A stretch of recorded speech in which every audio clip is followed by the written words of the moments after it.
waan dubbisne akka hin daganneef maloota 5. Kitaaba fuula 300 xumuruuf guyyoota hedduu sitti fudhata.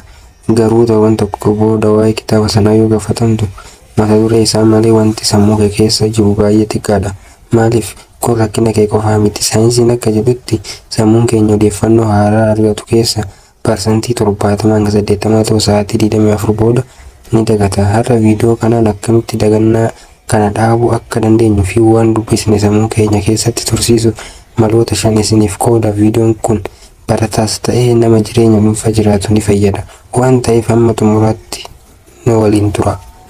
Mala keenya jalqabuun dura sammuun keenya akkamitti akka hojjetu gabaabatti ilaallu. Dubbisuun paasiif yoo ta'e jechuun ijaan qofa yoo ilaalle odeeffannoo sun short-term memory keessatti qofa tura. Yoo odeeffannoo sun gara long-term memory akka darbuuf sammuun keenya odeeffannoo sana akka barbaachisaa ta'etti fudhachuu qaba. Kana gochuuf immoo sammuun keenya chaalenjii gochuu qabna. Dubbisuu keenya aktiif ta'uu qaba. Mala tokkoffaan of gaafachuudha. Malli kun hunda caalaa jabaadha. Namoonni baay'ee yeroo dubbisan highlight yookaan qalama jala sararaa fayyadamu. Kun akka waan barachaa jirtutti sitti dhagahama. Garuu sammuun kee odeeffannoo sana process gochaa hin jiru. Of gaafachuu jechuun maal jechuudha? Fuula tokko dubbisi, kitaaba cufi. Mee waan fuula kanarratti dubbiste maali jettee of gaafadhu. Deebii isaa sagaleen ofitti himi yookaan waraqaa irratti barreessi. Fakkeenyaaf seenaa Oromoo yoo dubbistu waa'ee sirna gadaa dubbistee yoo fixxe meeshaan gadaa maal fa'a jettee kitaaba malee of gaafachuu qabda. Yoo si jalaa bade deebitee ilaali. Sammuun kee akka odeeffannoo sana beekuu dirqisiisaa jirta. Mala lammaffaan irra deebi'anii dubbisuu. Irra deebi'anii dubbisuun garuu hunda irraa walitti aanee yoo dubbisne faayidaa hin qabu. Sammuun keenya odeeffannoo sana yeroo dagachuu jedhu irra deebi'uu qabda. Kunis irra deebii tokkoffaa erga dubbiste sa'aatii 24 booda, irra deebii lammaffaan torban tokko booda, irra deebii sadaffaan ji'a tokko booda. Mala kanaan odeeffannoon sun yaadannoo yeroo dheeraa keessatti achiif ta'a.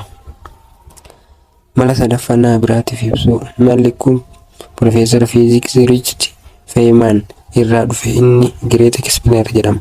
Wanta tokko salphisee nama biraatiif ibsuu hin dandeessu taanaan ati iyyuu sirriitti hin hubanne jechuudha.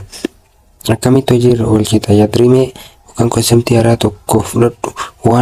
Waan nama mucaa waggaa 10 barsiisaa jirtutti waraqaa irratti barreessi. Jechoota ciccimoo hin fayyadamin. Iddoo itti ibsuu dadhabde sana deebi'ii dubbisi. Yoo ofuma keetii itti dubbattee ofii barsiiste sammuun kee loojikii sana caalaa hubata. Mala afuraffaa fakkiin wal qabsiisu. Sammuun keenya liinarii miti asooseetiividha. Jechuun odeeffannoo tokko kan biraa waliin hidhee qabata. Kitaabni garuu liinariidha. Mind map fayyadamuun yaada ijoo wiirtuu irra barreessi. Yaadawwan xixiqqoo akka damee irratti baasi. Halluu fi fakkiiwwan xixiqqoo itti dabali fayyadami. Yeroo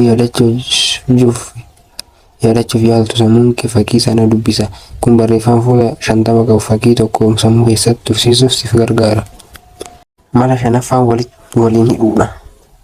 Malli dhumaa odeeffannoo haaraa waan ati kanaan dura beektu walitti hidhuudha. Sammuun keenya odeeffannoo haaraa kophaa jiru dafee dagata. Fakkeenyaaf maqaa nama haaraa tokko yaadachuuf maqaa hiriyaa keetii isa kana dura beektu sana walitti hidhii yookaan seenaa tokko yoo dubbisa jiraatte akka waan fiilmii tokko ilaaltutti sammuu keetitti himi. Xumura irratti waan tokko siif dabaluu barbaada. Hirribni fi bishaan baay'ee barbaachisaadha. Sammuun kee waan dubbiste kana istorba kan godhu yeroo ati rafaa jirtudha. Hirribni gaariin hin qabdu taanaan maloota kanneen fayyadamtus bu'aan isaa xiqqaadha. Maloota 5 keessaa kamtu caalaa sitti tole? Har'a irraa eegaltee isa kam hojiirra oolchita? Koomentii jala naaf barreessi. Yoo viidiyoon kun si gargaare laayik gochuun naaf mirkaneessi. Akkasumas hiriyoota keessan dubbisuu jaalataniif sheer godhaa. Chaanaalii keenya sabiskiraayib gochuun maatii ta'a. Nagaatti.